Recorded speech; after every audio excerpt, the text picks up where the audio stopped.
Good evening, everyone, and it gives me great pleasure to be here on this occasion, which is, I think, very relevant today in today's times. And just now we heard the eminent doctor speaking about how we can handle death and the moments of the last few days or months before we pass away, and what are the legal implications and emotional implications of that.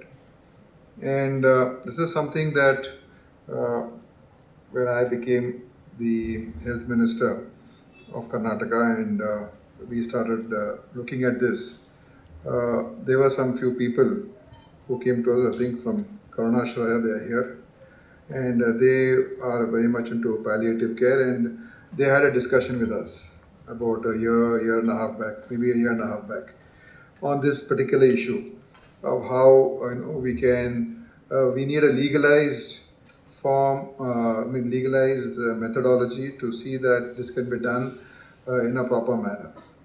And then working with them and working with our people, with our officers and everyone, we looked at it, and then we realized, the pain and suffering that people are actually going through of not being able to, handle those final moments in a way which it should ought to be handled. And there's a lot of guilt that is connected to it. There's a lot of emotions that are connected to it. And I think those at that point of time, taking a decision, if a eminent doctor or a great doctor cannot give the right advice, then you can imagine what the people who have the family members they may be going through. That, what are we supposed to do, and how are we supposed to take a decision like this?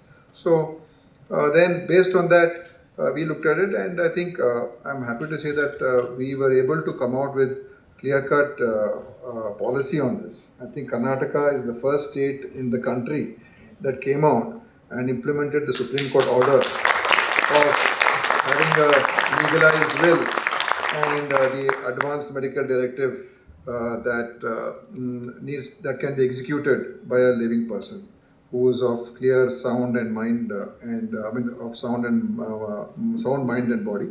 And so that we came out with a detailed method of how that can be done, and also how when you're at your end of days, the family can take a decision based upon the medical advice and based upon doctors, and there's a committee that has been constituted now, which every hospital can constitute, and based on that advice they can take a decision to say, okay, fine, enough, let's not do anything more on this, we need to stop this treatment, or take a decision that we can't continue with this further. So that also has been done by us. So we have actually done the entire legal process of doing this, what the Supreme Court had allowed for, and that we've been able to do. So how much it's being used, I do not know. I need to get the data. I don't know how many people have come out with AMDs. So I was just recently thinking that I should come out with an AMD so that will inspire others to come out with an AMD. So that's one thing that we need to do, because who wants to suffer, And it's not just your suffering; it's the entire, the family, the members, friends, all of them who go along with that. And also, there's so much of guilt associated when this end of this end moment comes. There's a lot of guilt associated.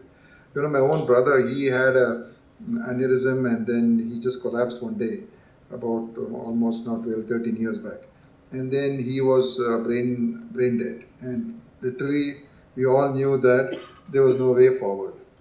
But doctors don't tell you very clearly that yes, this is over. You can we have to sign off on this.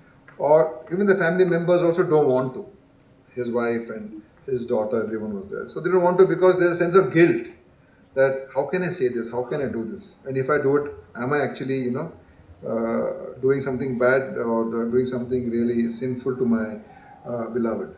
So I think you need to get a sense of closure, you need a way of doing it. And I think that is what this thing allows, what this process allows. That there's a sense of closure and the sense of, that we tried our best, and this is what is good for the person who is on the deathbed or who's terminally ill. So these are the things that inspired us to do it, and we have done it. And I hope that hospitals start waking up to this, and we have to also educate the hospitals also, because they are the ones who have to finally get this implemented and advise the patients and all that. So we need to propagate it, and I think that is the intention. I think you should remove my photograph here. I am there, so why you look at the photograph? I'm still alive.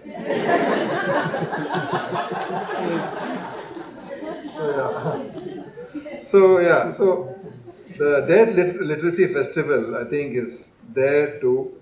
Sorry, I'm dressed like this. I'm not looking like a politician. I should have worn a proper political dress and come.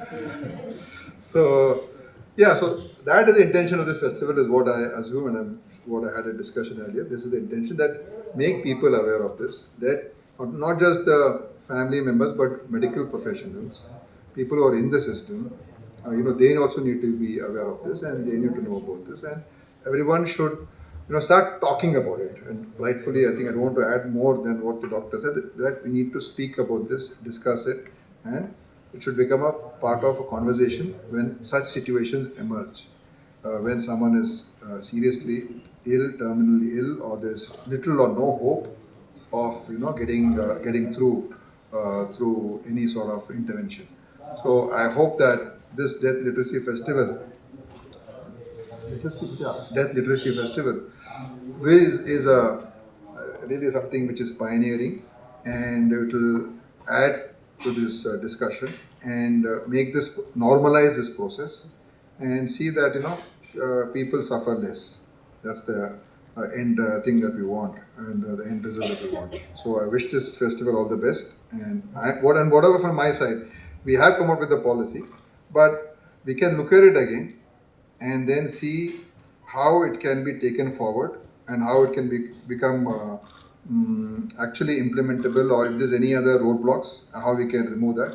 So I welcome all the experts over here anytime. My office is always welcome, and there are people who are already here. Kalpana Kar's introduction to these people has made me come over here, and I would like to tell them that we can sit with our officers and see what more needs to be done, and what else that needs to be done. We are there to work with you, and let's get this moving. From my side, Karnataka has been pioneering this, and let's take it forward even further. Thank you very much.